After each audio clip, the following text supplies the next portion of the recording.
नमस्कार, मैं हूं रोहित तिवारी। आप देखना शुरू कर चुके हैं लोकल टीवी। आपको बताना चाहूंगा कि आज का हमारा थंबनेल रहने वाला है देवभोग के जो नियुक्त थाना प्रभारी है फैजुल ओदा साहब का जो दो महत्वपूर्ण कदम, या इस तरह का हमारा आज का थंबनेल रहने वाला है। तो दो महत्वपूर्ण कदम आपको इसलिए बता रहा हूं कि पहला कदम जो उन्होंने उठाया है वो ये है कि जो यहाँ पर सब्जी व्यापारी हैं जो सड़क किनारे अपनी दुकान लगाते थे, तो फैजुल ओदा साहब ने सबसे पहले जब थाना का प्रभार लिया तो इसके बाद उन्होंने मार्केट वाले एरिया, जहां पर गांधी चौक का जो मुख्य एरिया है, वहां पर वे पहुंचे और उन्होंने देखा कि यहाँ के जो सब्जी व्यापारी हैं सड़क के ऊपर में अपनी दुकान लगाते हैं, जिसके चलते किसी तरह के हादसों का एक डर बना रहता है। या ये कहें कि जिस तरह से जब NH 130C का जब ये सड़क का निर्माण हुआ है तब से गाड़ियां यहाँ से स्पीड से गुजरती है, ऐसे में सड़क दुर्घटनाएं होने की आशंका यहाँ पर बने रहती है, जिसके चलते सर सबसे पहले वहाँ पर अपनी स्टाफ के साथ पहुँचते हैं और पहुँचने के बाद वहाँ के जो सब्जी व्यापारियों को समझाइश देते हैं कि बताते हैं कि NH 130C का सड़क है, यदि सड़क के ऊपर में यदि आप दुकान लगाएंगे तो आने वाले दिनों में भीड़ भाड़ का भी दबाव यहाँ पर रहेगा और ये कह सकते हैं कि सड़क दुर्घटनाओं की भी आशंकाएं बनी रहेगी, संभावनाएं बढ़ जाएगी। इसके बाद सर के समझाइश को सभी दुकानदारों ने गंभीरता से लिया और उन्होंने सर को खुद कहा कि अब हम दुकान सड़क के नीचे लगाएंगे, इस तरह की बातें उन्होंने कही है। और आज से देवभोग की जो दुकानें हैं, जो सब्जी ये कहें जो विक्रेता हैं या अन्य जो विक्रेता हैं जो गांधी चौक में अपनी दुकान लगाते हैं, उसे हमारे यहाँ पर हाट बाजार भी जो कहा जाता है, तो अब उस गांधी चौक वाले एरिया में जो भी मार्केट है, अब मार्केट वाले जो दुकानदार, ऐसे में सभी दुकानदारों ने हामी भर दी है और थानेदार साहब के ये कहें कि उनके समझाइश के बाद सभी दुकानदारों ने आज से अपनी दुकान सड़क से किनारे लगाने का निर्णय लेते हुए सड़क से किनारे भी अपनी दुकान लगा रहे हैं। उनका दूसरा जो जरूरी और महत्वपूर्ण कदम है, आपको ये भी बता दूं कि जो मुसाफिर हैं, जो मुसाफिर बाहर से आए हुए हैं और यहाँ पर अपना जीवन यापन कर रहे हैं, या ये कहें कि अपनी जीविका चला रहे हैं किसी तरह का कामकाज करके, ऐसे में थाना प्रभारी महोदय ने आज उन जो बाहर से आए हुए लोगों को अपने थाने में बुलवाया था, उनके विषय में जानकारी ली, उनका नाम पूछा, उनका पता पूछा, वे कहाँ से आए हैं इसके विषय में भी जानकारी ली गई, क्या काम करते हैं, देवभोग में कब से रहते हैं, क्या व्यापार करने आते हैं, क्या हर साल आते हैं या कितने साल में एक बार आते हैं, पूरी जानकारी ली। ऐसे में जो राजस्थान से आए हुए जो लोहार परिवार ने थाना प्रभारी के पास अपना पूरा बायोडाटा उन्होंने दिया और पूरी जानकारी थाना प्रभारी के साथ उन्होंने साझा किया। उन्होंने थाना प्रभारी जो फैजुल ओदा साहब को उन्होंने बताया कि हर साल ये वे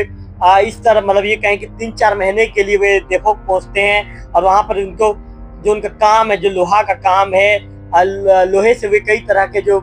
कई तरह की चीजें बनाते हैं, लोहे से बनने वाले जो यंत्र हैं वो ये बताएं तो वो सब चीज़ों का वे निर्माण करते हैं और लोहे से बनी हुई चीज़ों को बेचकर अपनी जीविका चलाते हैं। सभी लोगों ने ये कहा कि वे जो एक चौराहा है वन विभाग के सामने, वहाँ पर वे तंबू बनाकर रहते हैं और उसी तंबू के भरोसे वे 3 से 4 महीना का समय काटते हैं। इसके बाद 3 से 4 महीना का समय होने के बाद जब उन्हें लगता है कि अब उनका व्यापार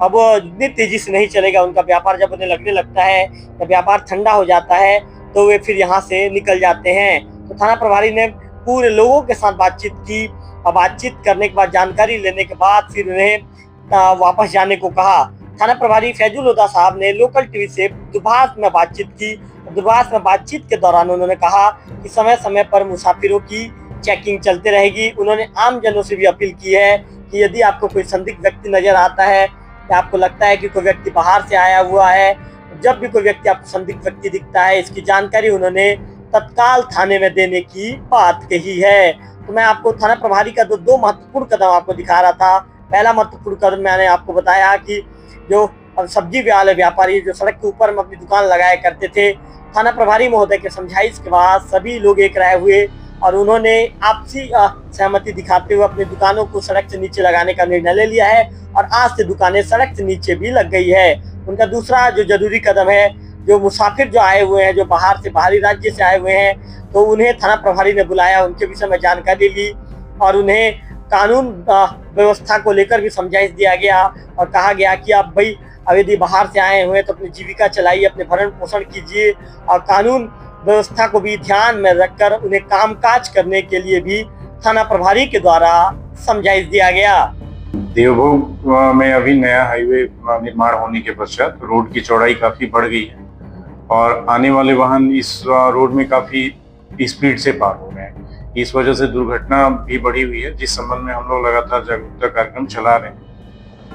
और देखने में यह आ रहा है कि देवभोग का जो मुख्य चौक है वहां पे फल और सब्जियों की दुकान रोड से सटी हुई लगी रहती है, जिस कारण काफी भीड़ भाड़ रहती है, जिसमें कभी भी बड़ी दुर्घटना हो सकती है। बड़ी दुर्घटना ना हो इस वजह से हम लोगों ने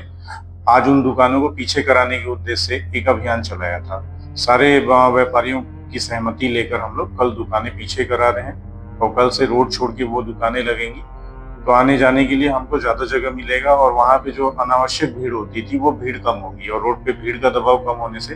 दुर्घटना की संभावनाएं भी कम हो जाएंगी। अच्छा, क्योंकि मंगलवार यहाँ पे मार्केट वाला दिन होता है सर, तो उस दिन गांधी चौक पर जहाँ पर आप गए थे उस दिन ट्रैफिक व्यवस्था काफी वहाँ पर ये नजर आती है, गाड़ियों की भीड़ रहती है। तो मंगलवार के दिन सर जाम की स्थिति ना बने इसके लिए क्या प्रयास करेंगे सर? नगर पंचायत से भी बात हुई है हमारी, तो वो लोग नवीन बाजार के लिए जगह देखे हुए हैं। कुछ दिनों में बाजार को शिफ्टिंग करने का भी प्रयास किया जाएगा। इस दौरान हम लोग अस्थायी व्यवस्था के लिए वहाँ पे पॉइंट ड्यूटी लगा के रखेंगे और वो हमारे पुलिस के लोग वहाँ पे ट्रैफिक मैनेज करेंगे। सर भारी वाहनों को रोका जाएगा सर मंगलवार के दिन? भारी वाहनों को चूंकि सड़क एक ही है तो रोका नहीं जा सकता, लेकिन पुलिस के जवान लगे रहेंगे तो आवागमन को सुचारू रूप से बनाए रखने का प्रयास करेंगे।